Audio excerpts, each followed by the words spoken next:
Today Uncle Mike came to Mingi Valley in Wenjin District, walking through the tranquility under the scorching sun, which was then replaced by a bustling street scene. The morning weather was very hot, so hot that the tiredness of the body surged forward ahead of time. But before the work was over, everything still had to go on. This time Uncle Mike had accepted an interview with an interior design magazine. He had thought it would end with a few casual words, but he didn't expect the other party to also invite a photographer to take photos, and required constant style changes. For him, such a process was really uncomfortable. Until the moment it ended, he still felt awkward. The weather outside was still extremely hot. Only the gurgling flowing water could bring a little coolness. He didn't know if it was because of nervousness or the heat. His face was already covered with sweat, and the accumulated tiredness took the opportunity to join hands with hunger and attack him together.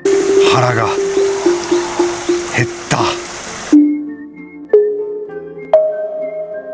Now he could only go to eat something first. He braved the scorching sun and continued forward, and then came to the center of the area. The crossroads of each road represented a certain choice. Somehow, he suddenly walked in the other direction, as if something was guiding him. The heat of the weather accelerated his pace. Not far away by the street, two restaurants stood side by side. One was a soba noodle shop, the other was a Chinese restaurant. In such weather, logically he should choose the more refreshing soba noodles. But his empty stomach was more inclined to Chinese food with plenty of oil and water at this moment. After much hesitation, he finally decided to follow his inner thoughts. いらっしゃいませ。いらっしゃいませ。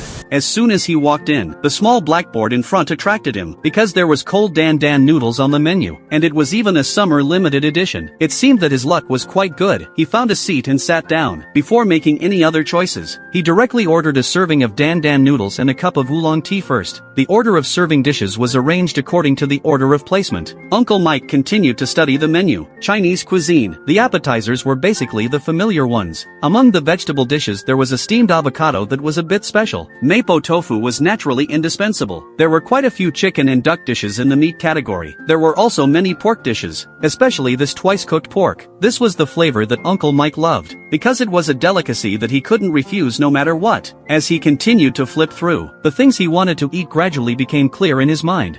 はい。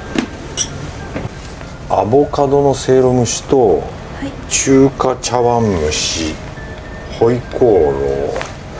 あと白いご飯をください。 The guest beside him received the clay pot rice. The steaming aroma was accompanied by a perfect matching of dishes. It looked really good. The boss was washing the noodles. Soon his cold Dan Dan noodles were ready. Countless seasonings and side dishes completely covered the noodles. It could be described as a perfect combination of color, aroma, and taste in the true sense. In the scorching summer, faced with such delicacy, how could one not be moved? It needed to be stirred carefully before eating, to make the sauce fully adhere to the noodles. The noodles were